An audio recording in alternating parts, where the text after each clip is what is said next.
I constantly remind myself that there are terrible movies out there. I try to watch them, some of them, to give myself an understanding of what not to do. Quote, Taika Waititi. Welcome to the Pixel Pop Movie Podcast. I'm your host for this episode, Toby. Joined with me by the familiar with the Bay of Plenty, Ethan. Hey, it's me. It's my place. And he'll get over to New Zealand and be one with the brothers one day, Lucas. Yeah, one day. One day. He'll go eating with them. Be one with the brother hobbits. Our topic of conversation for this fortnight is director, writer, and actor Taika Waititi. He's seen a lot of attention lately, and we thought we might sort of just, dive back into what he's done and how he's got to where he is today, especially seeing as we sort of touched on a acclaimed, Australian director last episode. We felt it's only fair to throw Ethan a bit of a line. We can't claim all the right. But we've got 3 weeks worth of news and trailers, which I must tell you it's difficult to scrape up right now. But I think, in all honesty, we can see the light at the end of the tunnel, and we've got some news that will discuss that as well. But and we've got a little bit of this to talk about, a little bit of that to talk about. But before we do any of that, we're going to start off with the news. So take us away, Ethan. So the first bit of news is something that I'm pretty happy about. Fuck off. And I'm sure that if you're an avid listener of our podcast, and I'm sure you are, he's straight away into it. Mentioned this several times. You knew it was happening. You knew this was going to be first, Toby. And that is my continued love of the Skyline franchise, which started with Skyline, and then we had Beyond Skyline, and now, which I just found out today, we have Skylines with a 3 instead of an E. How hype can you... Just set it on fire.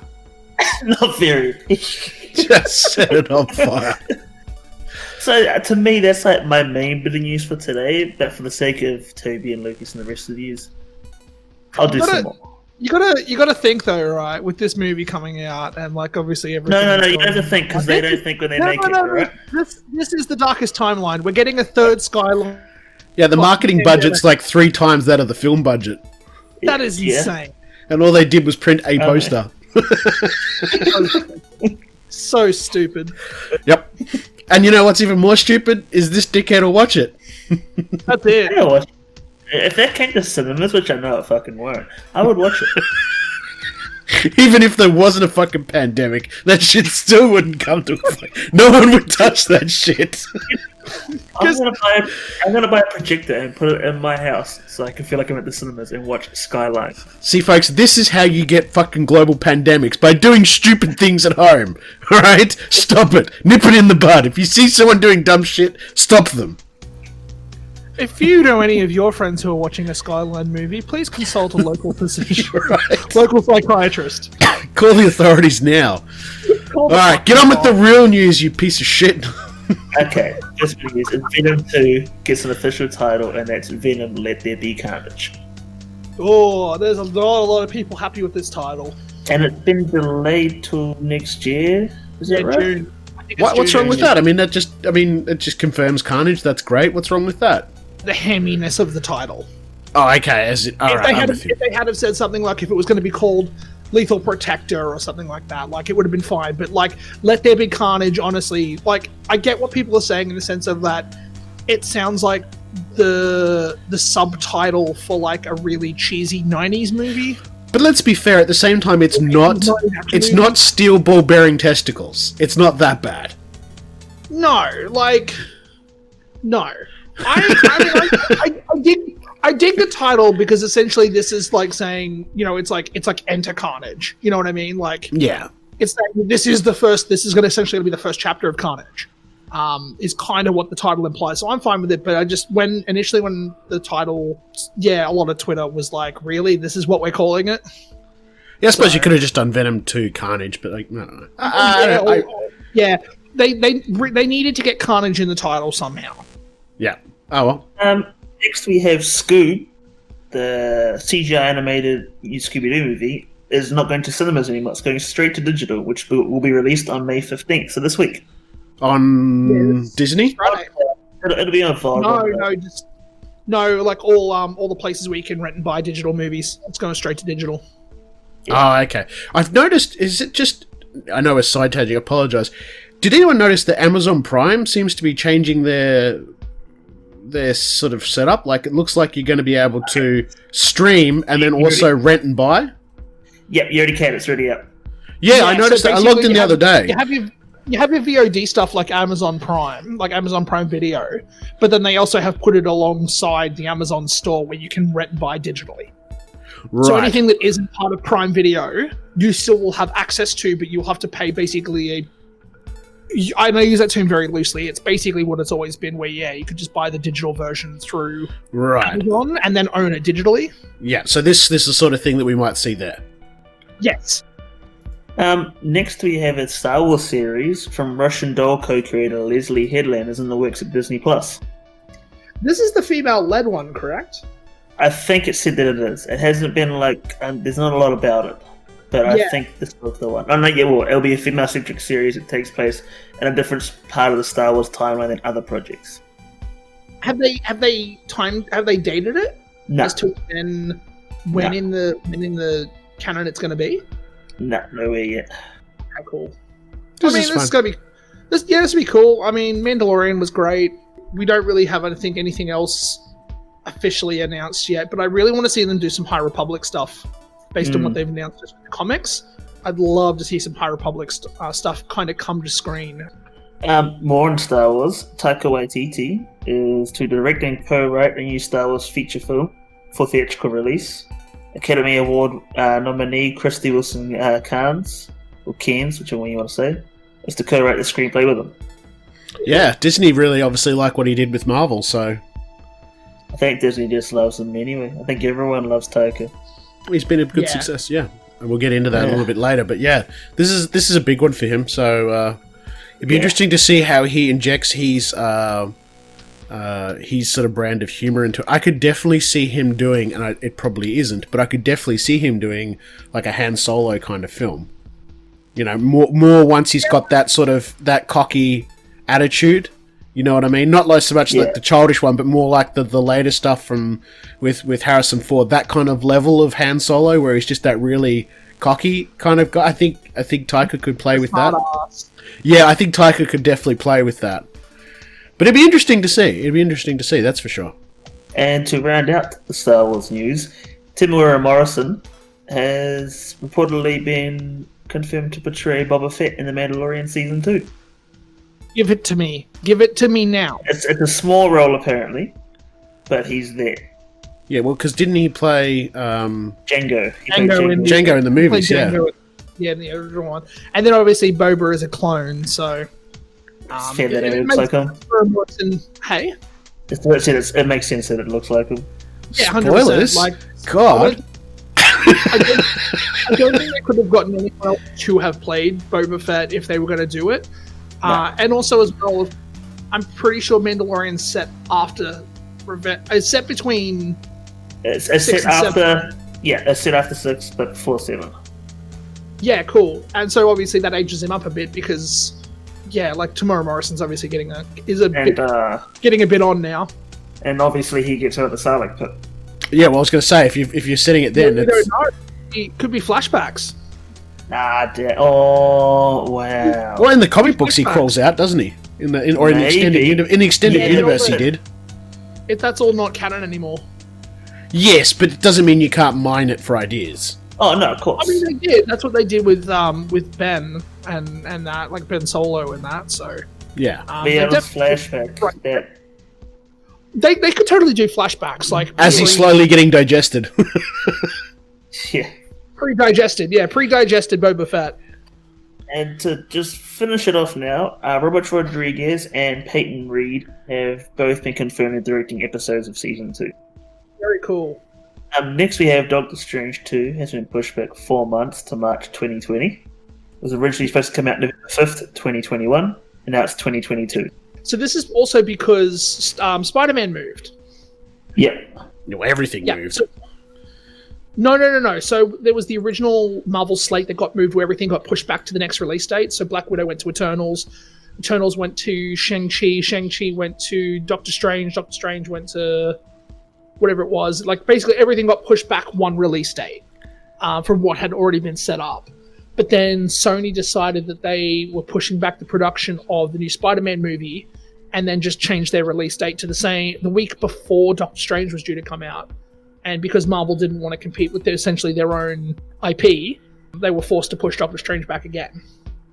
Next, we have Nicolas Cage has been cast as Tiger King Joe Exotic in the new TV show for CBS. This is brilliant. Absolutely brilliant.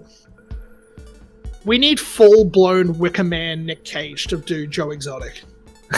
Yeah. Have you watched this show yet, Toby? No, I'm one of the 3 people that walked into the lounge room when it was on and went, "This looks like a load of dumbass redneck shit," and walked out. It is good though. Like, it's something I would definitely recommend. Like, I was sitting here watching it, and every episode, like, I just had my mouth like agape, being like, how does this get more insane? And then it just does. Because dumbass rednecks. Because and the characters that are involved, and just all the stupid shit that's going on, and I'm glad they're over there in their part of the world, and I don't have to interact with them. It's excellent. Oh, this Nick Cage thing as Joe Exotic is going to be fucking wild, and I'm all for it. No doubt, people who enjoyed the TV show will be all for it. For the other 3 of us, we'll be over here having tea. All right, moving on. We have Tom Cruise as plotted to shoot a movie in space with Elon Musk's SpaceX. Is it just me that every time I hear the movie will film on the International Space Station? Every time I hear his name, I just can't help but laugh. Tom Cruise. What, he's doing something more fucking stupid every time. I don't know what it is about him. Like he just I don't know. I don't know with this guy anymore. I think he's actually fucking insane. Well, he's definitely insane. Listen, if he's gonna do all of his Mission Impossible stunts without wires and the shit that he does in those movies, the dude has a death wish. If he made a press statement that said he was going to get in a space capsule and launch himself out beyond the edge of the galaxy to find fucking Xenu, I wouldn't even blink. I would not even fucking blink. You know. He's just that fucking mad. That's how fucking insane the dude is. He is. I totally agree. Oh, dear. But I'm not a big Tom Cruise fan, but I am legitimately hyped for this. Like, this is going to be the first... He did that sci-fi sort of bash through the mid-2000s, where he did, like, Tomorrow or whatever it was, and he did Oblivion. And I watched the movie and I'm like, this would be an amazing fucking movie if it didn't have Tom Cruise in it. I mean, look at The Mummy. Look at The Mummy remake, right? If it was... Just get rid of him. Get out. He was great. Like 10, 15, 20 years ago. I liked him in Edge of Tomorrow. I actually thought he was really Edge of Tomorrow was good. I suppose for Edge of Tomorrow, because the main character is supposed to start off as a pretentious prick, so maybe that's why it works. There's only 2 movies I like him in, and that's Edge of Tomorrow and War of the Worlds. That's the only 2. Yeah, no. Okay. I'd have to go back to his stuff in the 80s. And Rock of Ages. Let's chuck that one on there too.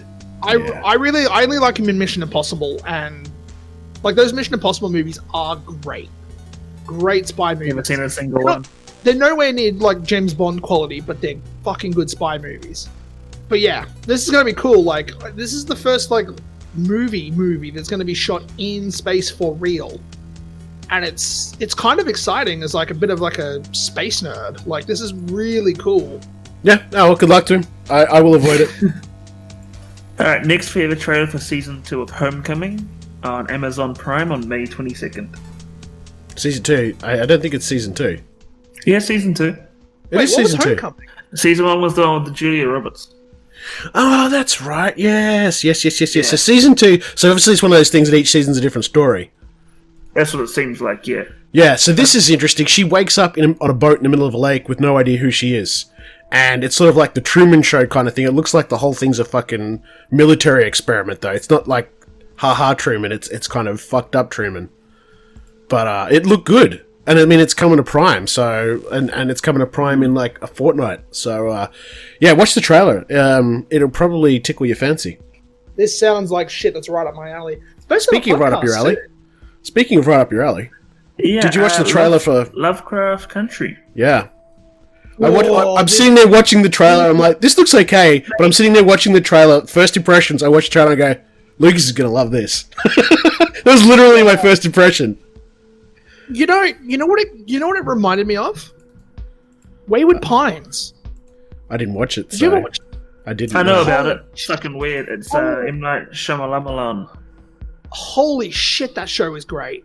And just watching the trailer for this, I'm getting mad Wayward Pines vibes off this show, but from like the 50s.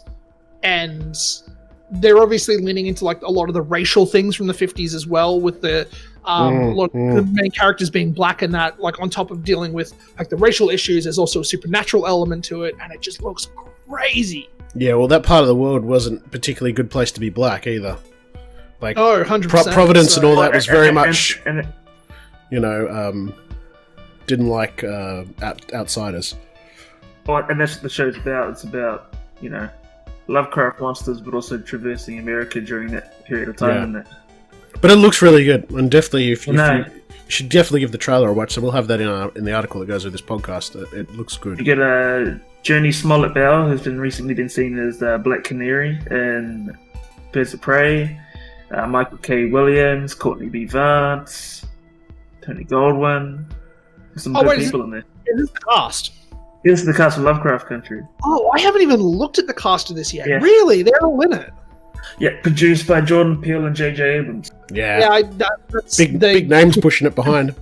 Yeah, they put Jordan Peele and J.J. Abrams' name all over the trailer. Oh, yeah, big time. Yeah, even though they're only producers, but still.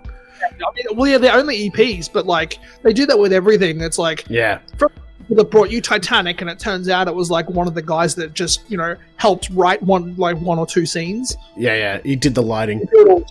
They do it all the time. Yeah. He's like a gaffer. They do it all the time. They do, yeah. Next we have a trailer for Crossing Swords. Holy shit! Did you watch this trailer? This looks stupid. You have to watch this trailer. I'm serious. This looks fucking amazing. I'm telling you, this is it's from Robot Chicken. Levels of stupid. This is gonna be like the next fucking Rick and Morty / fucking kind of drawn together / this is gonna be the adult cartoon. Well, it's from the producers of Robot Chicken. So no, it looks fucking amazing. And the whole thing's dropping at once in like June, I think. So, yeah, holy shit.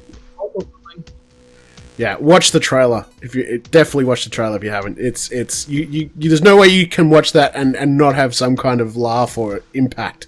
It looks fantastic. Now, in some surprising news, and that's Kate Blanchett is in talks to play Lilith in the Borderlands film adaptation. Why is there even a Borderlands film adaptation anyway? Because Borderlands is a massive IP. There was only a matter of time before this became a movie. Doesn't make it a good IP. Oh, got him. It's a good IP. Like, I didn't get into the first Borderlands game, but everything after I really enjoyed. I'm the inverse. I played the shit out of the first one and then didn't bother touching anything after that. I played all three of them fucking heaps. Yeah, but you watch Skyline, so your opinion is null and void. Actually, I think that makes my opinion more valid. No. Moving on. Pirates of the Caribbean. Why? Fucking why? Karen Gillan. So Disney have decided to reboot Pirates of the Caribbean. Like, I couldn't care if it's male, female, or somewhere in between. That's irrelevant. Like, but holy shit! Like, are they running on three? I mean, I shouldn't be surprised. That's all Disney does is just reboot shit they've already done. They've been saying this for ages. They've wanted Johnny Depp out of that role for so long, and the only way that they can get Depp out is to reboot it. So I know, but it's just like that's originally what 4 was going to be. 4 was just going to be a straight reboot, but then Depp signed on for more movies, and that's why we ended up getting 4 and 5. It's just, I mean, when did these movies come out? Like 15 years ago? Like, it's just the Caribbean. I think Black Pearl came out in 2001. Yes, it's 16 years. 2004.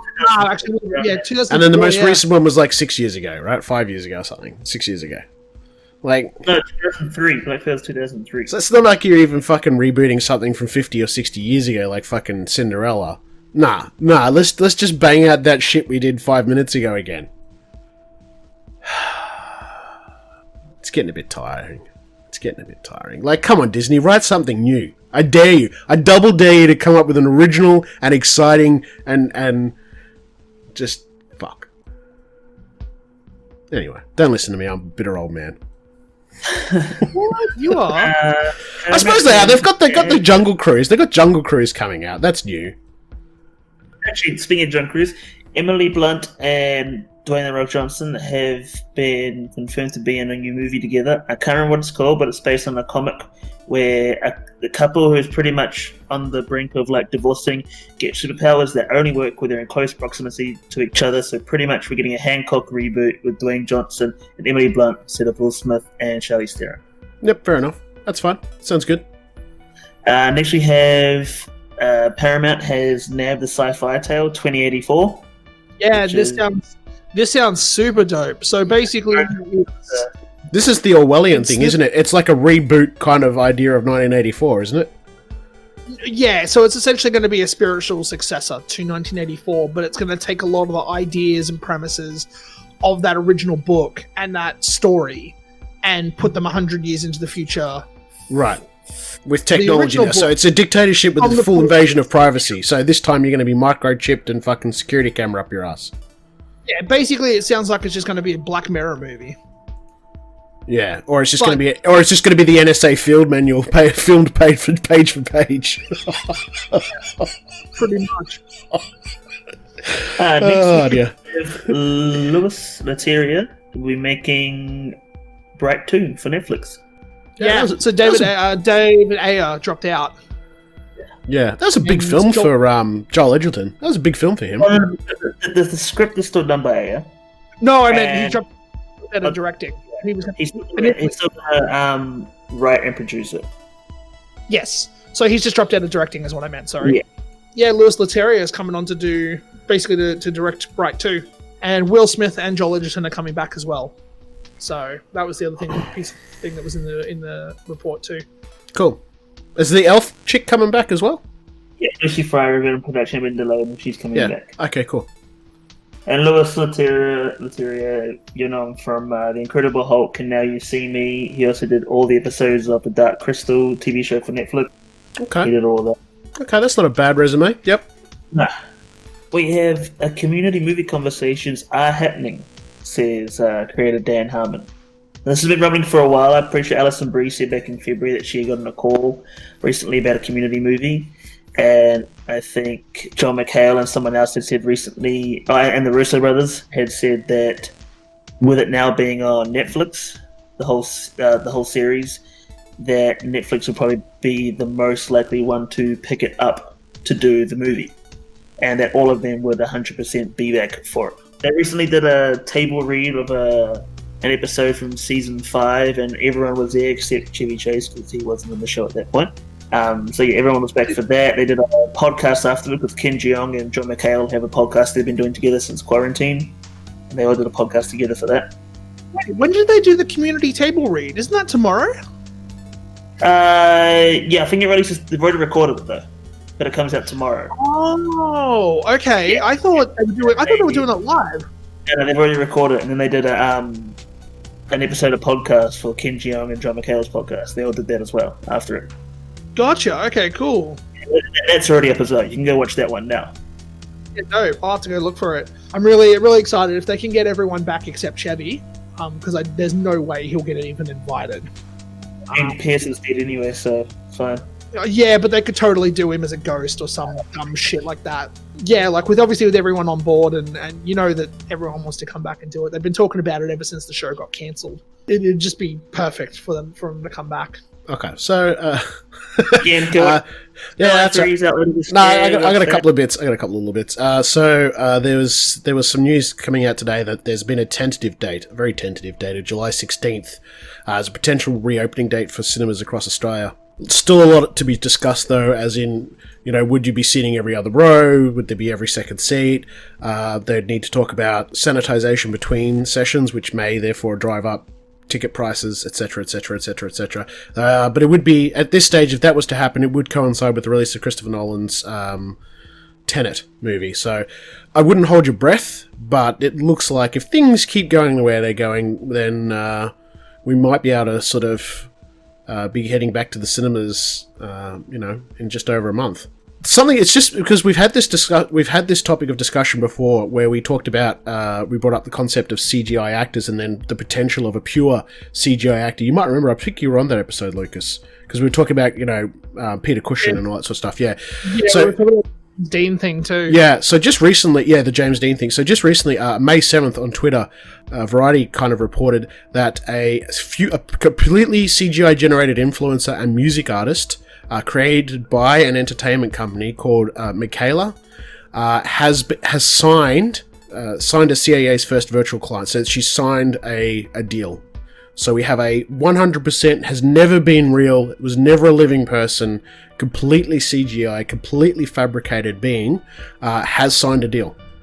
So we're getting closer and closer, and I think you're going to see, it's not yet there yet, I don't think the visuals are quite there yet, where you could create a 100% believable, just watching Man of Steel again with my daughter the other day, you could spot in the fight scenes when it flicks over to CG, you know what I mean? Like, we're not quite there yet, but certainly in the next maybe 20 years, it would not surprise me to see pure CGI actors.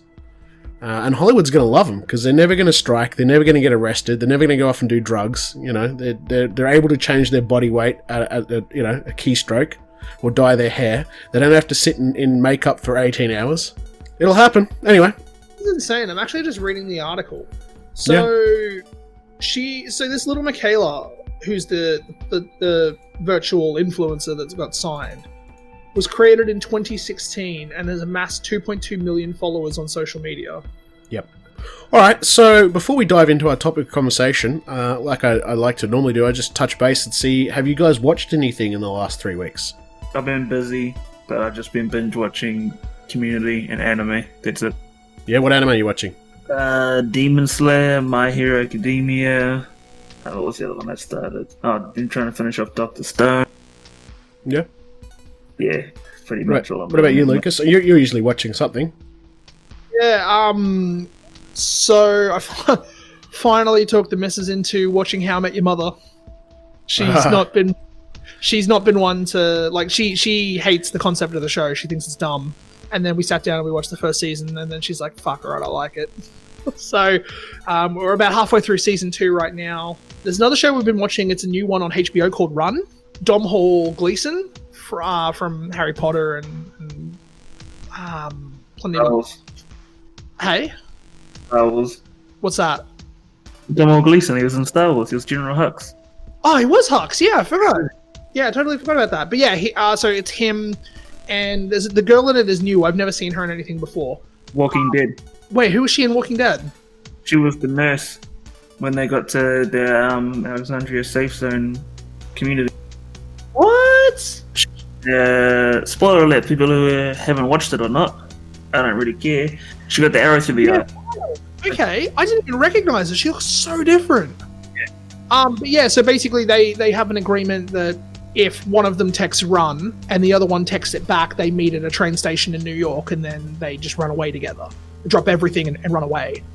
And initially it kind of sounds like a romantic drama comedy type thing, but it's now quickly devolved into like a thriller, and it's just nuts. Like, every episode we're on the edge of our seats kind of waiting for the next episode the moment the episode finishes. So I think episode 5 came out today, and it's going for 8 episodes, so there's 3 more weeks of it. But it's really good. I don't want to spoil anything for that. And the other thing I've been watching has been the Michael Jordan Last Dance documentary, the ESPN one that's on Netflix. Yeah, absolutely. Every Monday. Wait, it's on tonight. 2 new episodes tonight. Yeah, 2 new episodes tonight, and I missed last week's episodes because we've been so busy. So you're catching up there. I've been watching them. Oh man, it's fantastic. Well, I watched Code 8 on Netflix, which was actually a crowdfunded film. I didn't realize. Well, it wasn't bad. You could sort of spot where the budget was limited on special effects and stuff, but it wasn't bad. It wasn't great, but it wasn't bad. It was a popcorn flick that I enjoyed with the family. Follow-up series on Quibi. And of course, I watched Extraction. Bit of Chris, bit of Hemsey, Lucas's boyfriend. Yeah. I haven't watched Extraction yet, but I did see someone compare it to possibly becoming like Chris Hemsworth's John Wick.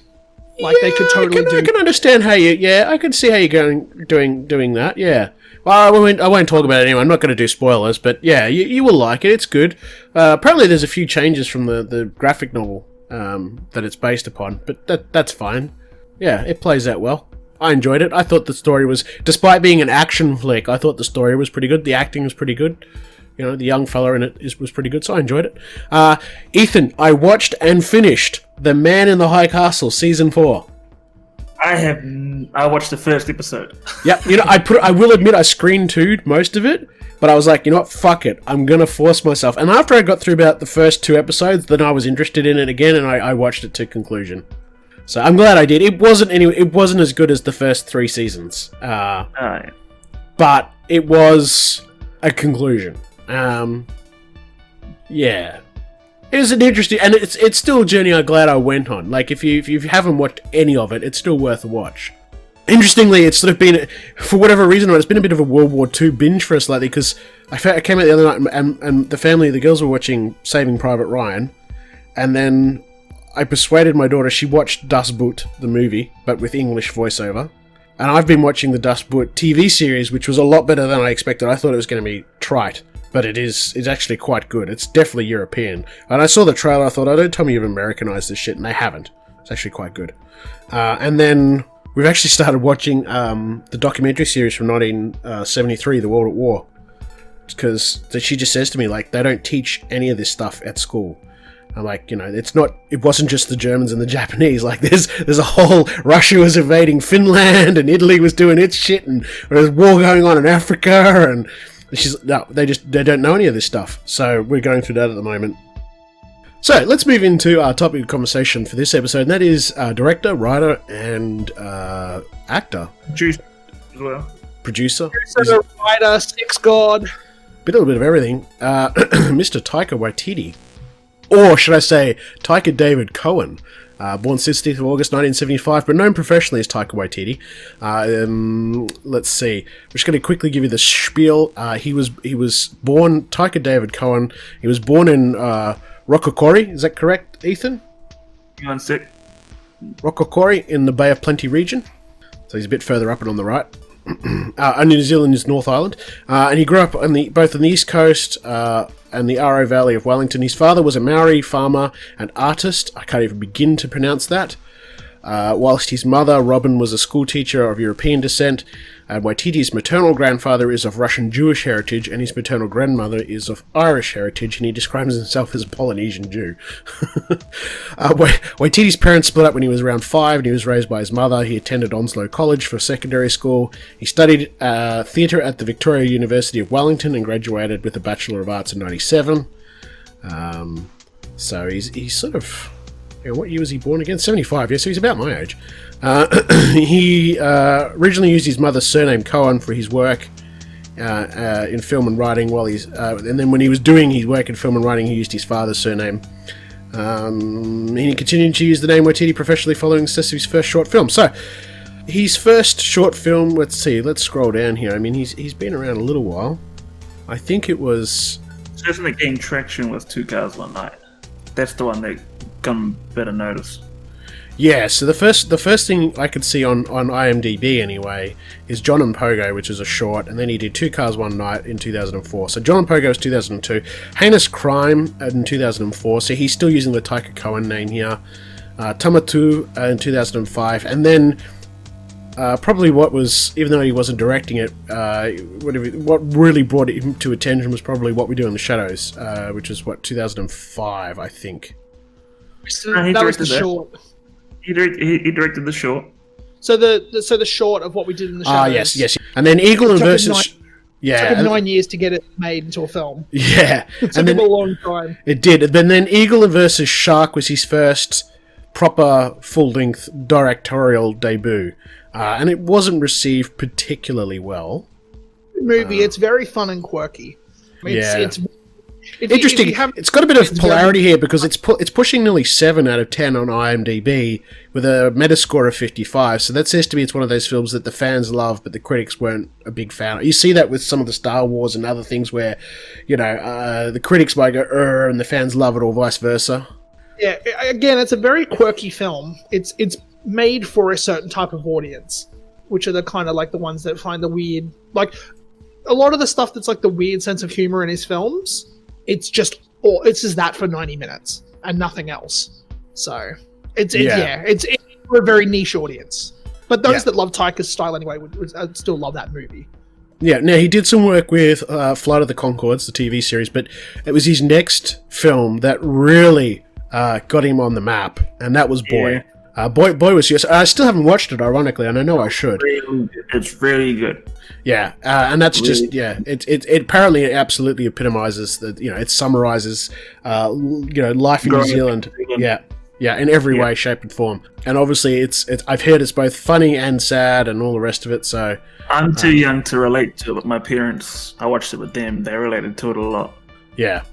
So I believe it does certainly have elements of his life in there, if I'm not mistaken.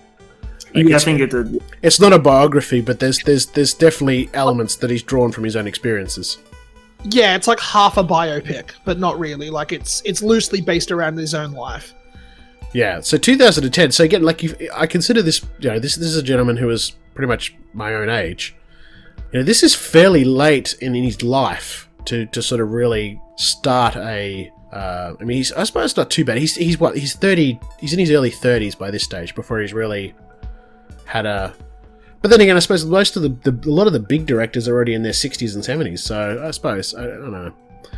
He did some more TV work, and a few more shorts. This is just directing, of course, there's more there with acting and whatever have you, but it was What We Do in the Shadows in 2014 was when I think I really came on board. Sorry, I was going to say, just to predate What We Do in the Shadows, he had his universally beloved Green Lantern movie as well. He was Hal Jordan's Offsider. Imp 2 that he lives with. Right, yes. Yeah, that's when he kind of had his first taste at Hollywood, and it didn't go well. No, it didn't. But I mean, he's the sort that can have a laugh about it, that's for sure. Oh, him and, if you have, like, we're jumping a little forward in the timeline, but with him and Ryan Reynolds have got another movie coming out called Free Guy, and a lot of the promo for that has been them talking about how they're really excited to work together because they've never worked together before, and all the other actors are like, "You guys did Green Lantern. What are you talking about?" And the promos are hysterical. Just complete blocking it out. It never happened. It's like the PTSD shut off of like, you never did it. But in terms of directing, 2014, What We Do in the Shadows, that was when I was probably that's definitely his first work that I was exposed to, and both for me personally in terms of directorial and acting. And I was kind of hesitant going in, and then when I watched it, I immediately clicked with that Taika sense of humor. You know what I mean? And once you've watched those first couple of episodes, then there's no more apprehension. You're like, yes, this is a guy who I'm on the level with. I do feel I can't see any mention of it, but looking at his body of work in general and some of the humor, I feel he must have been influenced by Monty Python and some of the earlier pioneers, because not only that, but we'll get to this near the end, he's actually started work on a Time Bandits TV series, which I think we've mentioned before. There seems to be some inspiration anyway in some of his work, because it's just that kind of offbeat comedy. Anyway, so What We Do in the Shadows, of course, we've all seen that, yes? Of course. Yep. Of course. Excellent stuff. Hunt for the Wilder People, I own it, I haven't watched it yet. Very good movie. Yeah, that's a rough movie to watch. I mean, I probably haven't watched it because Sam Neill. I just don't like Sam Neill. Oh, I love Sam Neill. I think he's great. But no, like this, it was a very good movie. What's his name? Julian Dennison, who was also in Deadpool, isn't he? Deadpool, yeah. Too. Yeah. He is very funny in that movie, and he's got a very rough story in that film, and he's very easy to love as a character, and it's the whole movie is just great. Watching him and Sam Neill bounce off each other is just amazing. Yes. Yeah, I have it there. I just haven't watched it. Again, Sam Neill doesn't do a lot for me, so it makes it hard. And then again, just sticking with his directorial stuff at the moment, it was after that he then moved into Thor Ragnarok, which really put him very firmly on a global stage with all the light shining on him. What's kind of funny about that is that I don't think anyone expected him to be able to handle a blockbuster, because if you look at the stuff that he had done previously, he had done the small stuff. He'd done Eagle vs. Shark. He'd done Boy. He did Hunt for the Wilder People. He'd done Flight of the Conchords. He hadn't done a lot of big stuff before, but he almost seamlessly transitioned into doing this multi-million-dollar blockbuster film. Hey, look, the Marvel machine and Feige know what they're doing, man. Like they've done this before. They pick directors that don't have a massive body of work, but they nearly always get it right. Yeah, and like they did the same thing kind of with Peyton Reed. Peyton Reed with Ant-Man hadn't really done anything blockbustery as far as I was aware, but he again transitioned into that role seamlessly. They happened just to pick the best directors for the job rather than happens. Yeah, fuck, look at most of these. I mean, look at like Ridley Scott, who we all reclaim now, but before he did Alien, like he'd done some music videos. You know what I mean? Like, you got to start somewhere, I guess. But yeah, I guess just Feige and the team have a really keen eye. They probably watched What We Do in the Shadows and Hunt for the Wilder People. Well, they do. I think they do, yeah, because they've proven time and again. Best pick for Thor 2, The Dark World. Ah, look, it was probably Christopher Eccleston. It's probably Christopher Eccleston to let the team down there, right? Look, there's always, and I did say mostly, and look, we don't know where that fell apart. It could have been in the script writing. I mean, I don't think the story was particularly strong to begin with. So, you don't know. You don't know. We're not there. But, I mean, yeah, look, Thor Ragnarok, do you remember when that trailer first came out, and I was like, I hope they just haven't turned him into a fucking moron. I hope this just isn't too funny, and they fucked it, and then I was really worried. I was really worried because, Thor was always meant to be this sort of operatic, almost, Shakespearean, and that's what they had done, though, to be fair, and this is really just, it's slapping me in my own face, but that they had tried that with the original Thor movies, 1 and 2, and they probably weren't as well received as some of the other Marvel stuff, and it wasn't until they took it and went, you know what, fuck it, and turned it around, that it just went boom and it worked. So, what do I know? But even said that, when I did watch it, it's not comedy, 110% of the time. Like, it comes and goes. Like, there's definitely serious moments of action in there, and other things. Yeah, I think as well, like, I know when they were talking, specifically with Thor, I know when they were talking to Chris Hemsworth, and Chris Hemsworth said he wanted to do more comedy. They just happened to marry him up with a director that had a really good funny bone.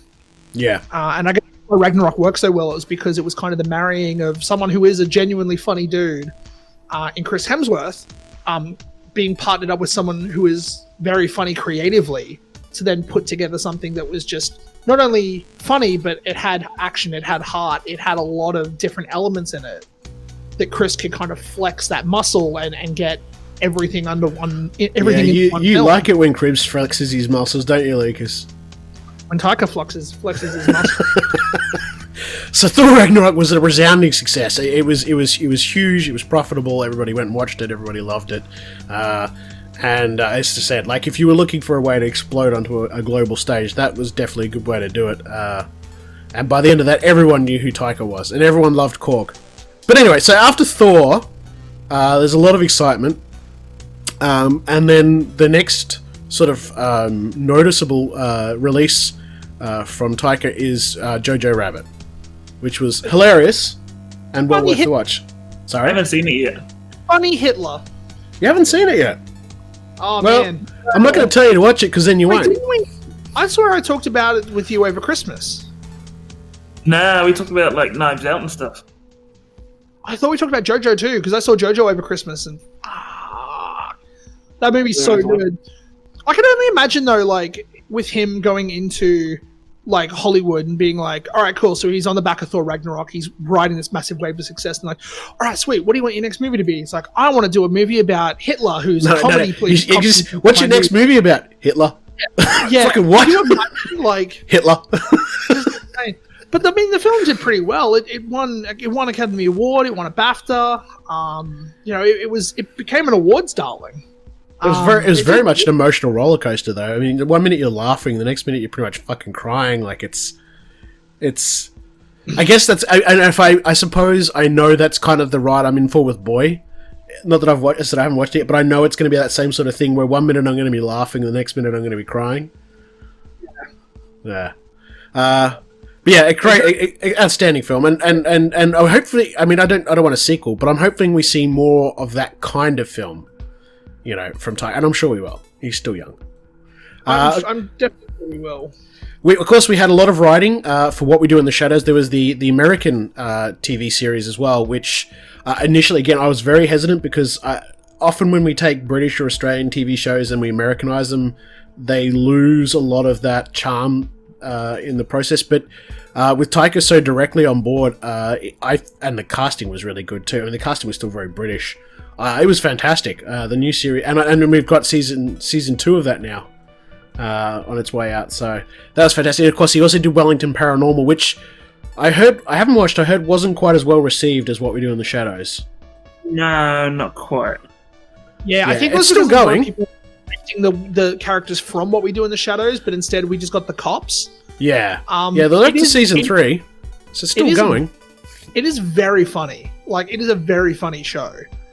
It's just not. I don't think it's what a lot of people expected it to be. And that's the difference. Yeah. Never mind. Well, of course, after that, he's done an episode of, and he's been involved with The Mandalorian. He was directed one episode and the voice throughout it. Yep.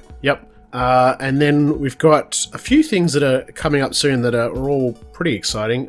He's written and directed a film called, which is in post-production, called Next Goal Wins, which is an adaptation of a 2014 British documentary and is the story of the American Samoa soccer team who suffered the worst loss in World Cup history, losing to Australia 31-0 in 2001.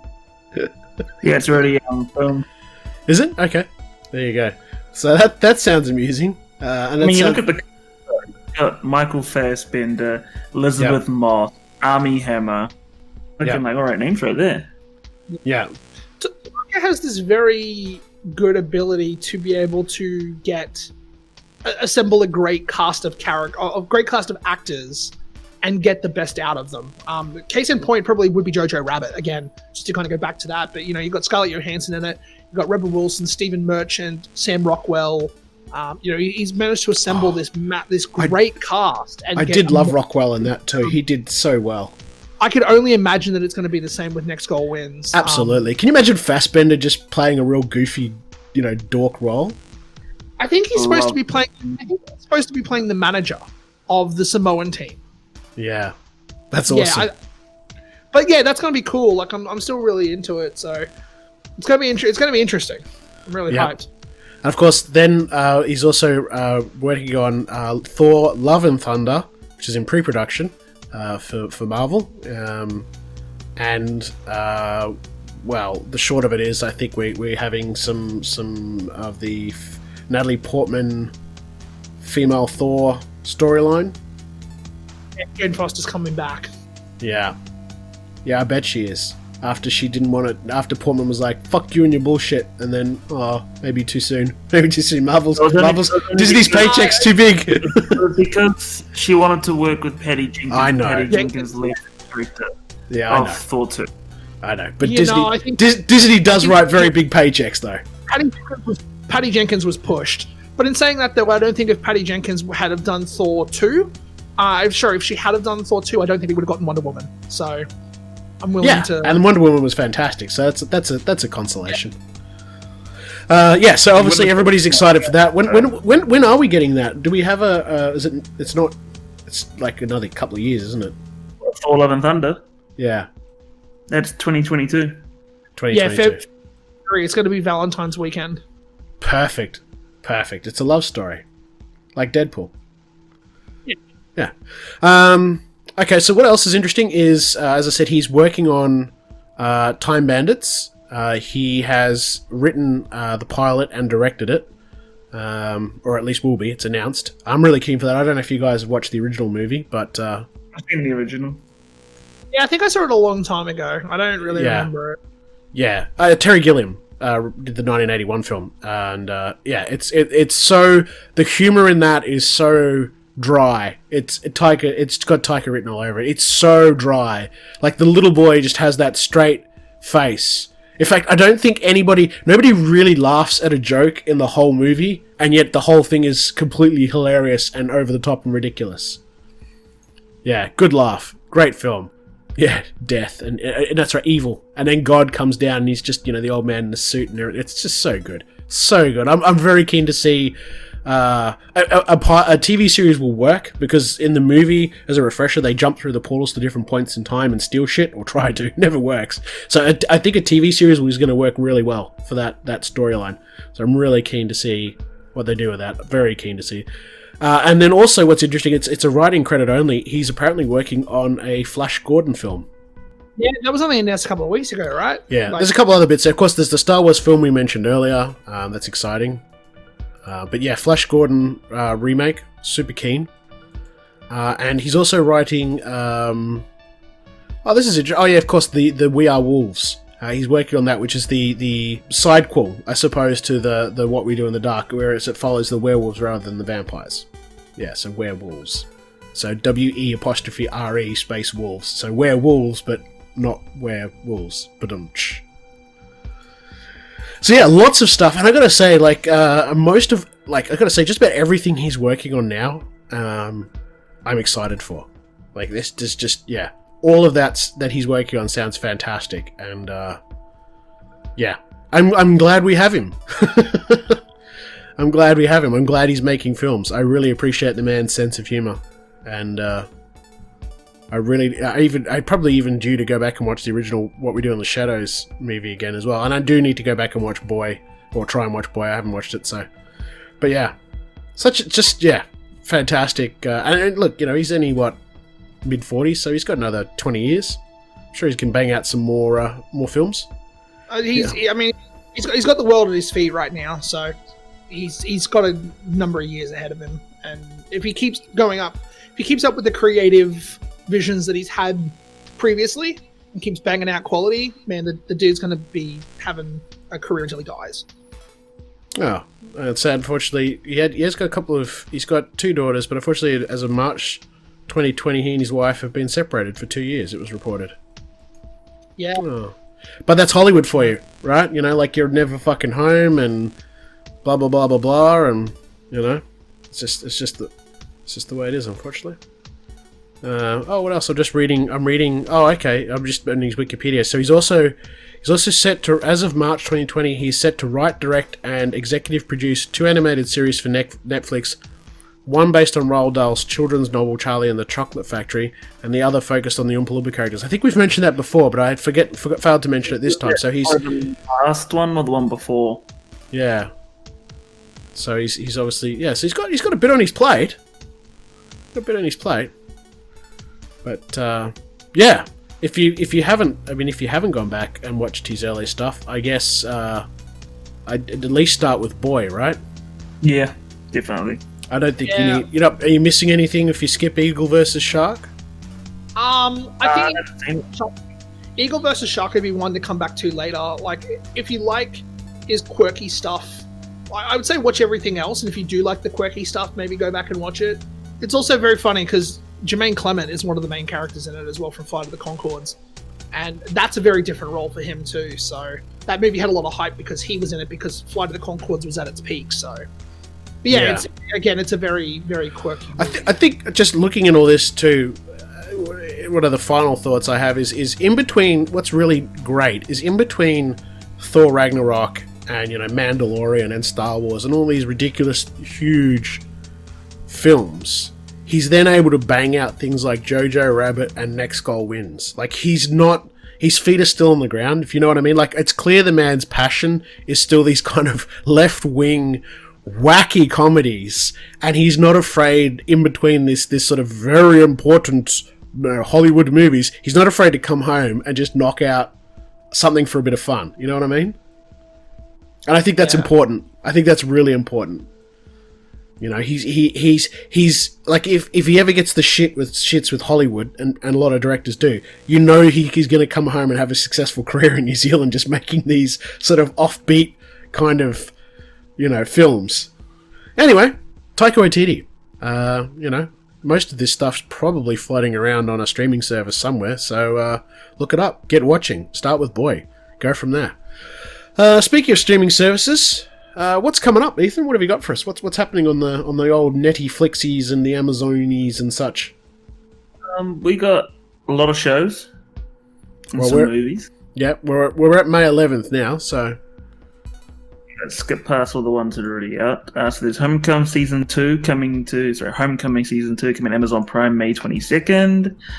Lovebirds starring Kumail Nanjiani and Issa Rae was supposed to have a cinema release, but Netflix ended up buying it. That's May 22nd. That one looks really cool. I'm actually really excited for that. Unbreakable Kimmy Schmidt, Kimmy vs. the Reverend. That's out tomorrow on Netflix. Choose your own. I'm so excited for it. It's going to be... So for those that haven't seen it, it's the Kimmy Schmidt. It's an interactive movie like the Black Mirror episode. You get to pick Kimmy's journey through the movie. Snowpiercer TV show should be premiering this month at some point. It is in America. Yep. There's an Australian release date for it yet. May 25th, baby! Netflix already. I've got the reminder fully set up. I'm fucking excited for this. Some shit on Stan we don't care about. Some shit on Foxtel now. Nothing that big. Yeah, not a lot. Oh, there you go. May 19. May 19, was that? May 19, Shrek 2? May 19th, what, Netflix? On Foxtel. Foxtel? Yeah, I know you love you. Shrek 2? Ooh. I don't know, Foxtel. Not anymore. No, man, they just... Fuck that expensive shit. You hear that, Foxtel? Zombieland Double Tap coming to Amazon Prime on the 25th. Is that a whole lot? Yeah. Oh, Midsommar's coming to Amazon Prime on the 6th. Actually, it should already be on there. If you want a really fucked up trippy movie, go watch that. Well, Stan's got Wiggles Party Time on May 15th. Oh, fuck yes. And then on May 22nd, they've got Wiggles Pop. So, plenty of Wiggles action coming to Stan. That new Lady Wiggle, man. Oof. Season 21 of Bob the Builder. What do you got on Amazon Prime? Yeah, that's it. Yeah, there's not a lot. I mean, they cut out all the Bollywood stuff. Have you seen how much Bollywood shit comes to our Amazon? Unbelievable. Yep. Unbelievable. And I'm not going to bother listing it all off here, but if I've said it in the past, I'll say it again. If you haven't got the money at the moment because things are tight for all this Netflix shit, have a look at SBS On Demand. There is some amazing shit on SBS On Demand. And it's free. Like, you just got to watch an ad. So, speaking of SBS On Demand, there is some really good stuff on there. Brooklyn Nine-Nine's latest season has been streaming on there, which has been great so far. For the pro wrestling fans, there's a TV show on there called The Dark Side of the Ring, basically talking about like the darkest moments in pro wrestling history. It is incredible. They did 2 episodes on Chris Benoit. This week they have the death of Owen Hart. Plenty of stuff on there. They also have another TV show that I used to watch about, I want to say 8 years ago. It just went on to SBS On Demand called Happy Endings. That is basically the 2 main characters. They get married in the first episode, except she runs out on the wedding. And it's all of their friends dealing with the fallout of her running out. Amazing show, very funny. But there's heaps of good stuff on there. There was something else on there. What's that? Handmaiden's Tale? All the Handmaiden's Tale, I think, is on there too. So, which is a show that is getting, like, people talking pretty crazy about. Apparently it's epic, so. Nice. Heaps of good stuff on there. Alright, well, we'll probably wrap this episode up, and hopefully when we come back in 3 weeks' time, most likely 3 weeks' time, unless something exciting, crazy happens between now and then, like Marvel goes, like, there's a major leak of all of the Disney Plus TV shows. Then we'll definitely be back early. But otherwise, we'll probably be 3 weeks. Hopefully by then we've got some good news about the cinemas and things opening up again. Fingers crossed. Hopefully we'll have something concrete by then. Because in 3 weeks' time... Yeah, we're going to be on the 20... No.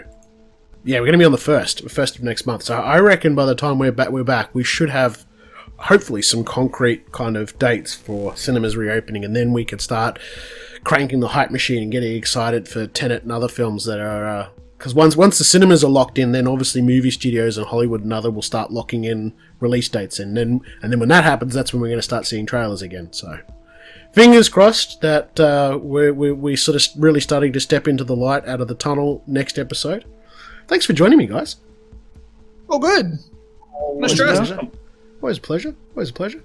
Hopefully, we'll have you back in another 3 weeks. Yeah. Anyway, let's sing our way out.